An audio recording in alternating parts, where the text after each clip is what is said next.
नमस्कार, good morning सभी को। मैं शुभकरण सहायक आचार्य EFM। आज हम बीकॉम पार्ट प्रथम वर्ष के विद्यार्थियों के लिए EFM पेपर सेकंड भारतीय बैंकिंग एवं वित्तीय व्यवस्था इंडियन बैंकिंग फाइनेंशियल सिस्टम के अंतर्गत भारतीय banking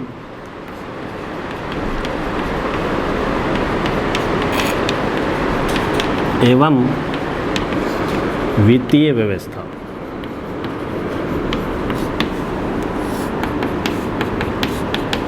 Indian banking financial system के अंतर्गत यूनिट संख्या प्रथम में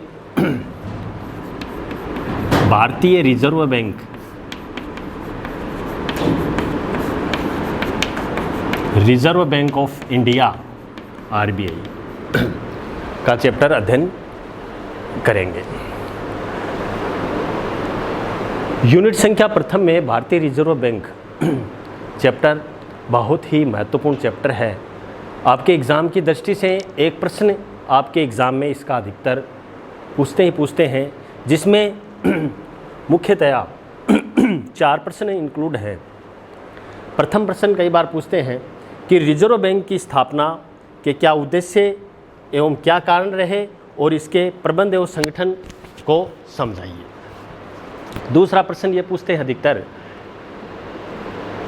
फंक्शन ऑफ रिजर्व बैंक के कार्यों का आलोचनात्मक मूल्यांकन कीजिए। तीसरा प्रश्न ये आता है कि रिजर्व बैंक ऑफ इंडिया साख का नियमन नियंत्रण किस प्रकार से करता है।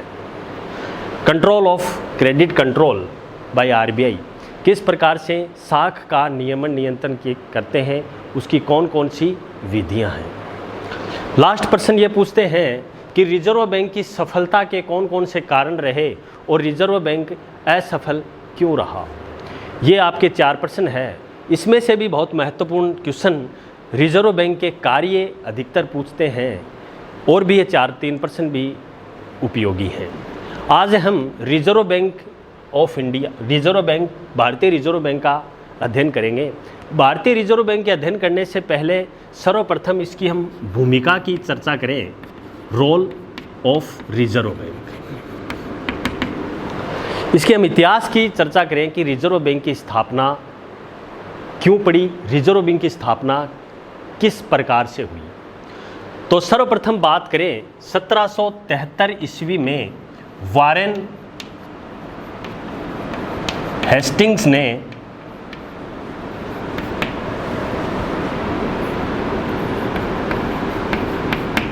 रिजर्व बैंक ऑफ इंडिया की स्थापना करने का विचार किया, जो कि वारेन हेस्टिंग्स ने जनरल बैंक ऑफ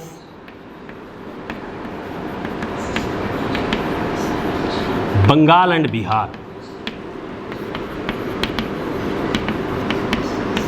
की स्थापना की। बाद में 1913 में चैम्बरलेन आयोग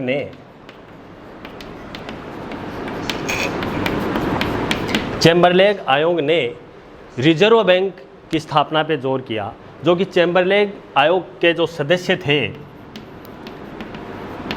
लॉर्ड किन्स ने RBI की स्थापना पे जोर दिया। उसके बाद में हम बात करें चैम्बरलेन आयोग ने लॉर्ड किन्स ने 3 बैंकों को मिलाकर के, 3 बैंक कौन से थे, 3 presidency bank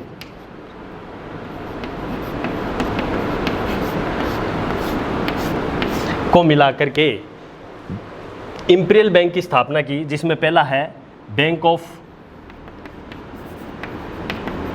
imperial Bank of Bengal, bank of Madras और बैंक ऑफ बम्बई।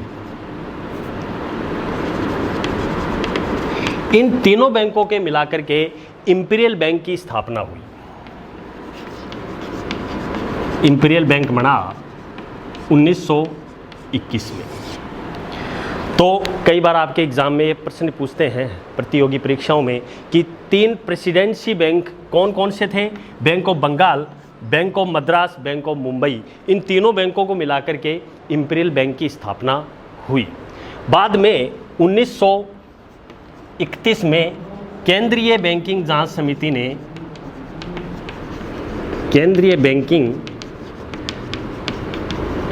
समिति ने आरबीआई की स्थापना पर जोर दिया। उसके बाद में 1933 में 1933 के अंदर गोलमेज सम्मेलन बना। गोलमेज सम्मेलन बनने के बाद में आरबीआई पे मुख्य रूप से जोर दिया गया कि आरबीआई की स्थापना करनी है। तो 8 सितंबर 1933 ने वायसराय ने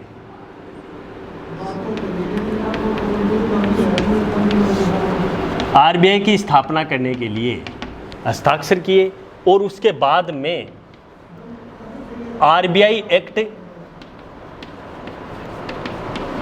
1934 में बना। यह महत्वपूर्ण है कि भारतीय रिजर्व बैंक अधिनियम की स्थापना कब हुई।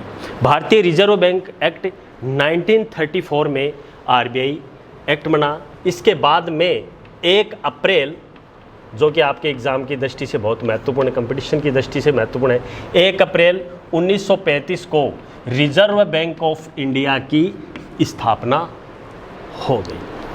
तो ये इसका एक भूमिका, स्ट्रक्चर, इसका एक इतिहास है जो कि बहुत ही इम्पोर्टेंट है। कई बार आपके एग्ज़ाम की दृष्टि से भी ये कई चीज़ें पूछ लेते हैं। अब हम महत्वपूर्ण बिंदु की बात करें कि आरबीआई की स्थापना करने का मुख्य उद्देश्य क्या क्या रहा, आरबीआई की स्थापना क्यों हुई, आरबीआई की स्थापना से कॉमर्शियल बैंकों को क्या क्या बेनिफिट हुए, इसकी प्रबंध व संगठन संरचना क्या है। तो जैसा कि मैंने आपको बताया अभी, रिजर्व बैंक ऑफ इंडिया की स्थापना कब हुई, 1 अप्रैल 1935 को। रिजर्व बैंक ऑफ इंडिया क्या है? रिजर्व बैंक ऑफ इंडिया सभी बैंकों पर नियमन नियंत्रण करता है, साख नियंत्रण की व्यवस्था करता है और उस पर किस प्रकार से कंट्रोल किया जाता है, उसके रूल्स रेगुलेशन के तहत कॉमर्शियल बैंक कार्य करते हैं। अब हम बात करें कि रिजर्व बैंक की स्थापना के क्या उद्देश्य रहे और क्या कारण रहे। जैसा कि कोई भी संगठन या कोई भी निकाय जब हम स्थापना करते हैं, उसकी स्टैब्लिश करते हैं, तो उसके पीछे उद्देश्य व कारण जरूर होते हैं। तो रिजर्व बैंक की स्थापना का मुख्य उद्देश्य मुद्रा व साख पे एक तो नियमन और नियंत्रण करना, दूसरा मुद्रा व साख पे समुचित साख की व्यवस्था करना, किस प्रकार से देश के अंतर्गत क्रेडिट कंट्रोल और क्रेडिट फैसिलिटीज़ प्रोवाइड की जाए। दूसरी हम बात करें रुपये के आंतरिक एवं बाह्य मूल्यों में स्थिरता लाना, कि रुपयों की आंतरिक बाह्य मूल्यों में किस प्रकार से स्थिरता लाई जाए। तीसरे पॉइंट की हम बात करें कि देश में सुव्यवस्थित संतुलित रूप से बैंकिंग का विकास करना, ये भी इसका एक उद्देश्य व कारण है। चौथे की बात करें देश में सुसंगठित मुद्रा बाजार का विकास करना, कि किस प्रकार से देश में सुसंगठित मुद्रा बाजार का विकास होगा। आगे कृषि साख की समुचित व्यवस्था करना, एग्रीकल्चर से संबंधित किस प्रकार से क्रेडिट या किस प्रकार से साख उपलब्ध करवाना है, ये भी एक इसका कारण है। एक सार्वजनिक ऋणों की व्यवस्था करना, गवर्नमेंट सार्वजनिक ऋणों में मुख्यतया सरकारी कार्यों में होने वाले या सार्वजनिक ऋणों की भी ये महत्वपूर्ण व्यवस्था करता है। एक अंतर्राष्ट्रीय मौद्रिक सहयोग भी स्थापित करना, ये भी इसका कारण है। और अगला है व्यापारिक बैंकों के नकद कोषों का किस प्रकार से केंद्रीयकरण करना है। तो ये तो इसके रिजर्व बैंक ऑफ इंडिया के उद्देश्य एवं कारण हुए। अब हम बात करें भारतीय रिजर्व बैंक की पूंजी, आरबीआई की कैपिटल। पूंजी की हम बात करें रिजर्व बैंक ऑफ इंडिया की जब पूंजी की हम बात करें तो लगभग रिजर्व बैंक ऑफ इंडिया की अधिकृत पूंजी 5 करोड़ पूंजी है, जो कि 100 रुपये के 5 लाख अंशों में क्या है, विभाजित है। ये हम रिजर्व बैंक की पूंजी की बात करेंगे, जिसमें रिजर्व बैंक ऑफ इंडिया इस पे नियमन निर्णय, ये इसकी कैपिटल है 5 करोड़, इसकी अधिकृत कैपिटल या उसकी है। आगे हम बात करें भारतीय रिजर्व बैंक का राष्ट्रीयकरण, कि रिजर्व बैंक का राष्ट्रीयकरण कब हुआ। कोई भी बैंक है उसका नेशनलाइजेशन ऑफ रिजर्व बैंक, राष्ट्रीयकरण। राष्ट्रीयकरण का मतलब यहाँ पर मुख्यतया रिजर्व बैंक ऑफ इंडिया का राष्ट्रीयकरण 1 जनवरी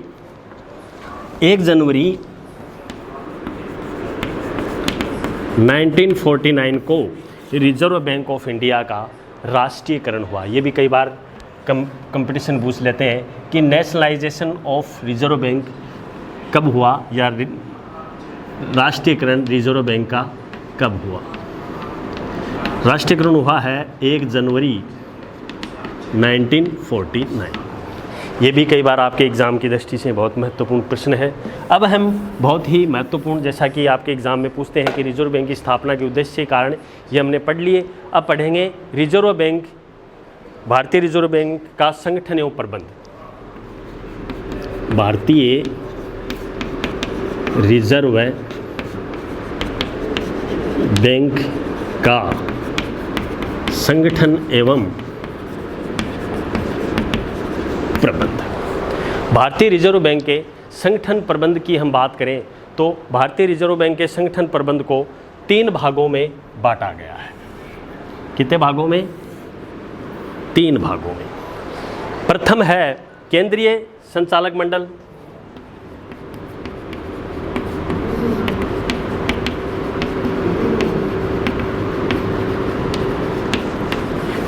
सेंट्रल मैनेजमेंट कमेटी, जो भी सेंट्रल केंद्रीय संचालक मंडल, सेंट्रल बोर्ड ऑफ डायरेक्शन भी इसे अपन कह सकते हैं, सेंट्रल बोर्ड ऑफ डायरेक्शन। दूसरा है स्थानीय मंडल,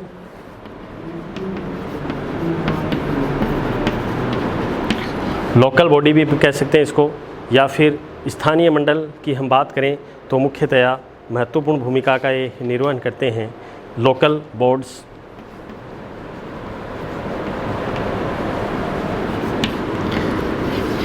तीसरे प्रबंध व संगठन की बात करें तो यहाँ पर तीसरा है रिजर्व बैंक के कार्यालय।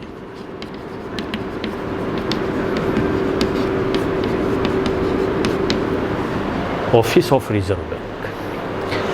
अब केंद्रीय संचालक मंडल की हम बात करें तो केंद्रीय संचालक मंडल में यहाँ पर एक तो गवर्नर होता है, 4 डिप्टी गवर्नर होते हैं, जिनका कार्यकाल 5 साल का होता है, डिप्टी गवर्नर या गवर्नर का, और 15 संचालक होते हैं।